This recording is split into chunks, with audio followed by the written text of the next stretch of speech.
What does it mean when your ex texts you but doesn't want to get back together again? That's what this video is all about. Stay tuned.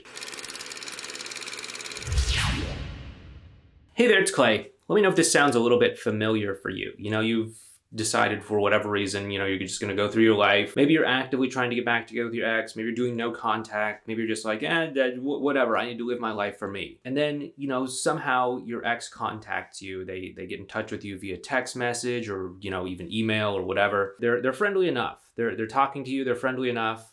Maybe they're just talking about small talk or surface or something like that, but they don't want to get back together with you. Where's that coming from? What's that all about? And more importantly, what can you do about it? This is actually really common. Like no matter what you're trying to do here, whether it's no contact or whether you're just trying to, stay connected to them and hope that allows the two of you to get back together, or whether you're following some other strategy, this is actually really common. Because a lot of times people don't get this, but your ex is going through their own emotional process themselves. They're trying to figure out what they want for themselves. And many times they're going to be very, very confused. Sure, they may have wanted to break up with you for maybe some good, valid reasons, for maybe some legitimate problems in the relationship, and maybe that felt good for a little while. But the truth is that they were still, emotionally attached to you in some way. And so their mind is going to be thinking of you. Their mind is going to be wondering, oh, hey, what are you up to? What's new with you? How are you doing? All of these sorts of things. The more they do this, the more likely they are to actually reach out to you. Of course, sometimes they might be able to hold themselves back and say, okay, I shouldn't contact you. I shouldn't reach out to you or whatever. But many times they will let their guard down because it's like a diet. How many of us have been on a diet?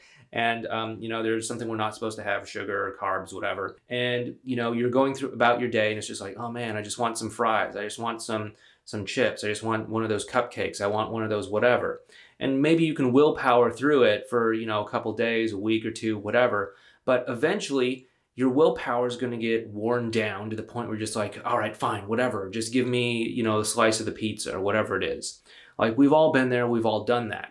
And that's exactly what happens when your ex is trying to willpower their way away from being in contact with you. Because many times they do want to connect with you emotionally because, admittedly, the two of you were in a relationship. And as that willpower gets sort of worn down through, constantly having to exercise it, because, all willpower is just temporary, you're going to do what you want to do emotionally, whether you have the willpower or not. So it's, like spoiler, little pro tip, if you're on a diet or something, plan in to have some sort of cheat day or something like that so that you can control the damage in a structured sort of way. Yeah, your ex will eventually wear down their willpower through trying to keep you at arm's length. And many times that is when they reach out to you. Now, just because they've reached out to you doesn't mean that there's not this whole swirling maelstrom of emotions in the background, right? Like maybe they miss you, but they also still feel hurt about the past. Maybe they're curious about what you're doing, but they're not in a place where they're ready to get back together just yet. This is very common. And so just because they're contacting you doesn't mean they want to get back together with you. It just means that they want to feel close to you in some way. It's important to recognize that this isn't just going to happen in one or two moves here. It's not just a matter of do no contact. They'll miss you. They'll come crawling back to you over broken shards of glass and contact you out of the blue and say, I'm so sorry, let's get back together. Can that happen? I mean, sure, I guess. Does that happen to most people? Probably not. At least most of the people I talk to, they have much more complicated situations. Many times they actually feel bad about it. They're like, hey, why is this so hard? Shouldn't it just be a matter of doing no contact for a week or two and then they come crawling back over broken shards of glass and we're back together again, before next month? This is a much harder process. And it's absolutely okay if this is taking longer than you think it should. Because this is a process of your ex learning to trust themselves, learning to trust you, and learning to trust the dynamic between the two of you again. So obviously, if the two of you are going to get back in contact when they text you or something like that, there's going to need to be a process, a period of time in which the two of you get to know each other and build up that trust. Because trust isn't something you can just, turn on and off like a light switch. You can turn it off like a light switch. That's to say it's really easy to break trust. But trust is something that is built up through consistency.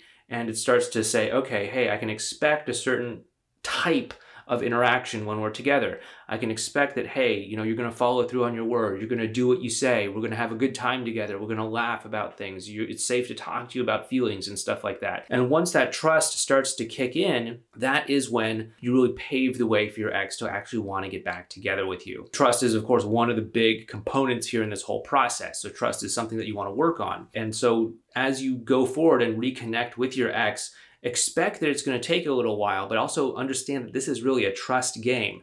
It's a game of other things as well too, but it's also a trust game. And if you can just rebuild this trust, you're going to be so much better in the long run. So in order to learn more about all of this trust, what it means and all of that, I want you to check out this video playlist here on your ex's 5 stages of getting back together.